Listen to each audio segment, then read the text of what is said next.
Hello, strangers. I'm Amy. I'm an ordinary person living in this world, on this earth, at this time, and I happen to be a mental health therapist. Before we get started, I'd like to remind you that this is not a substitute for professional therapy or psychological advice, but rather a place to gain some information about mental health and the various aspects of it. If you find yourself in a mental health crisis or need to reach out for mental health resources, 988 is the National Mental Health Crisis Hotline here in the United States. It's an easy to remember number that you can call, text, or chat with if you need mental health services, emotional support, or immediate resources in the case of self-harm or suicide. For now, sit back, settle in, and let's talk about mental health. Hi, welcome back.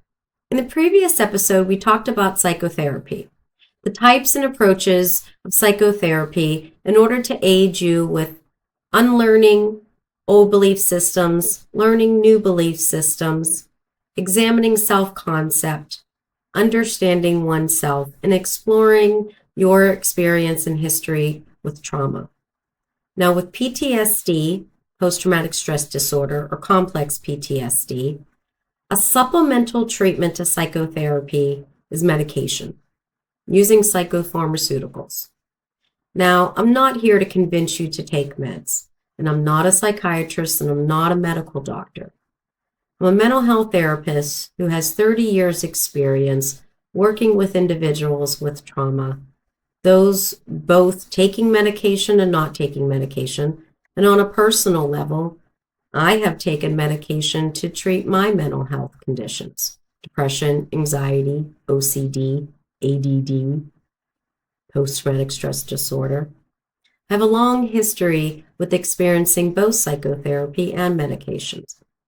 So today, what I want to offer you is a clinical perspective about what meds do and how they impact the symptoms of PTSD, and share with you a little bit of my personal story. So first, let's just talk about what happens when you take meds. So psychopharmaceuticals, they target your neurotransmitters. So what's a neurotransmitter? Well, it's this thing in our brain that transmits signals across the synapses. Imagine your brain having a bunch of railroad tracks. Well, a neurotransmitter is the train car. It goes from one station to the next, picks up a package at one, drops it off at the other one, and as soon as it's done dropping it off, it's completed its job. Whatever's left of it either gets reabsorbed into the body, also known as a reuptake, or it gets broken down and expelled. There are three major neurotransmitters that play a significant role around mood regulation, emotional stability, regulating emotions and reactions to our environment and to others. One of those neurotransmitters is serotonin. It's our feel-good neurotransmitter.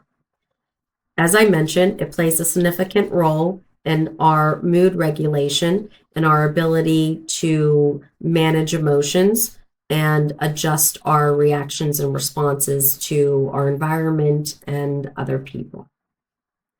Serotonin also plays a role in the production of melatonin, which would affect your sleep schedule. It also helps in controlling appetite, and it plays a role in cognitive functions like memory and learning. An additional neurotransmitter is norepinephrine. Norepinephrine plays a significant role in the body's stress response, that fight or flight. It's what gets released in the body when the body feels like it's under threat.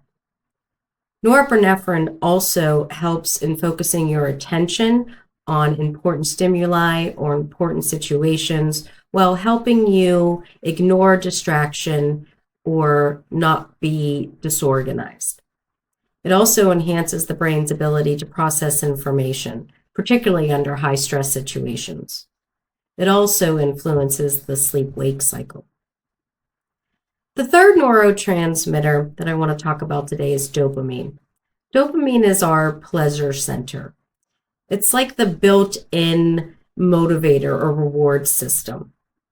This chemical messenger in the brain plays a crucial role in the regulation of mood under positive reinforcement. It does help regulate our feelings of joy, happiness, and it reinforces certain types of learning. So, what kind of psychopharmaceutical influences those neurotransmitters? You've heard the word antidepressant. Antidepressants are one of the most commonly prescribed medication for PTSD. They help with symptoms of depression, anxiety, irritability. Antidepressants are designed to restore the balance of chemicals in the body. Now, when you have something like depression, anxiety, PTSD, you often have low levels of those neurotransmitters. It's because the train car doesn't stay at the station very long after it's dropped off its package. When you take an SSRI, it allows the body to stop that reuptake process so that neurotransmitter is maintained longer for the time that you need it. Now, there's an SNRI, serotonin norepinephrine reuptake inhibitor. Same function, it inhibits it from the reuptake process. So I hope that gives you some idea of what these psychopharmaceuticals or antidepressants will do. Some common SSRIs that you might have heard of: Paxil, Prozac, Zoloft. These are SSRIs. SNRIs, more commonly known as Effexor or Cymbalta. Okay. All of these antidepressants help treat symptoms, again, of a variety of mental health conditions: generalized anxiety disorder, social anxiety disorders, obsessive compulsive, post-traumatic stress disorder, depression. Common symptoms of PTSD or complex PTSD include depression, anxiety, irritability, triggering of unserving thoughts and behaviors, sleep disturbance, difficulty concentrating, to name a few. When you're living with those symptoms, it's hard to function at a normal level. Day-to-day activities, interacting socially, getting up and taking care of basic self-care needs, getting up and going to work, taking care of your family and your children in your home.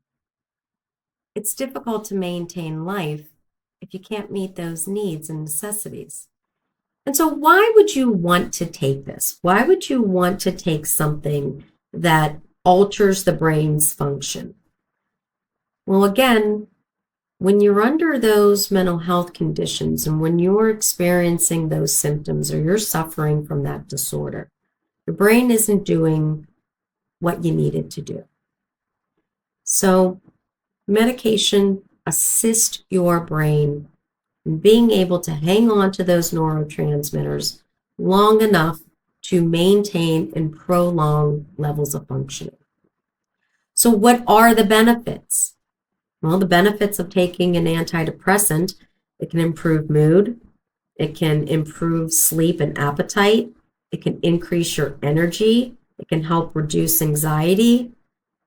The downside of taking medication: side effects, the difficulty finding a provider, the trial and error that is oftentimes necessary to find the right medication that works well in your body. Humans can actually learn how to rewire their own brains. It's called neuroplasticity. Through changed thought, emotions, and intentions, this rewiring is possible. Learning new skills, changing thought patterns, overcoming trauma takes a lot of time and takes a lot of effort. Medications help reduce the symptoms in a way that allows the human spirit to do the internal work that's necessary. Medications are not something that you have to take forever. They're a temporary aid in conjunction with psychotherapy to help you on your road and journey to healing and recovery. I respect that it's very difficult to willingly consider a medication that is known to have such side effects. And taking medication is not an easy decision to make. Sometimes you have to make this choice between, do I want my symptoms to be reduced in turn for perhaps experiencing some of these side effects? And that's a personal decision. When I decided to take medication, and I too was against it for a long time, and I'm a mental health therapist, I had a belief system that included I should be able to do it on my own. I was pretty stubborn. I didn't think I needed meds. I didn't want the help. And I resisted medications for a very long time until I started having chronic panic attacks, until I couldn't sleep through the night, or fall asleep for that matter. When I became so disorganized in my thinking and in my functioning that my job was being affected. Not my ability to work with clients, but the paperwork that was included in that. All the administration stuff, staying on top of things that I needed to stay on top of. It was all that I had in me to be present for my clients for a period of time. Anything outside of that, I was rendered exhausted. So at that point, I decided I needed some help. I needed my brain to cooperate with me.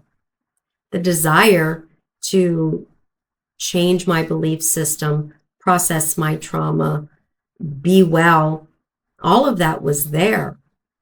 I didn't have it physically, mentally, or emotionally in me to do the work.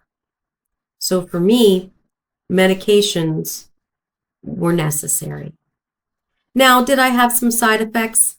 I went through a couple of different antidepressants until I found the right one. And yeah, I did. I gained weight. I had some sexual side effects. I got headaches for a while. Now, for me, most of those side effects subsided after a couple weeks. Some of them did not, and I had to change meds. I'm not here to pretend that medication isn't a trial and error. But if you cannot function, if your symptoms are so intense and so severe that you can't do the work that's required in psychotherapy, it's something to consider. I describe it this way to my clients. If you were in the middle of the ocean and you could see shore and you knew that's where you wanted to get, but you only had your body to get there, you'd have to use your hands and your arms and your legs and your feet. You had to keep your body above water. You had to keep persevering till you got to the shore. There's all kinds of creepy crawlies in the water, right? You're fighting off things, the currents there to contend with. It's pretty much a struggle to do it on your own. But if I threw you a life jacket, if I threw you a boat with some oars, if I gave you a raft, you'd still have to do the work to get to shore, but it would be a lot easier. Now, again, I respect that taking medication is a personal decision. It's not so easy. There are a few people that I know that get it, their doctors get it right on the first try. They give them a medication, they take it, and within a couple weeks, it's such relief.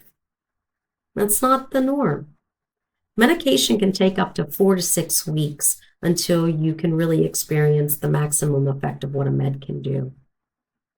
During that time, it's very important to take your meds consistently and to really be in coordination with your prescriber. Should you ever experience any side effects, you talk to your doctor or prescriber or psychiatrist immediately.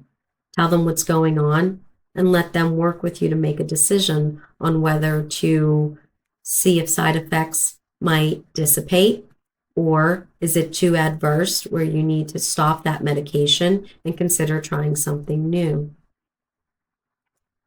Medications aren't a quick fix, nor are they a cure. They're one part of a larger treatment plan that also includes psychotherapy, lifestyle changes, other kinds of holistic approaches such as meditation, yoga, spirituality. It's one part. I hope today you found something that was valuable for you. And I hope that you heard something that keeps you coming back. I greatly appreciate you spending your time with me, and I wish you well on your recovery. Until next time, hello strangers, I'm Amy.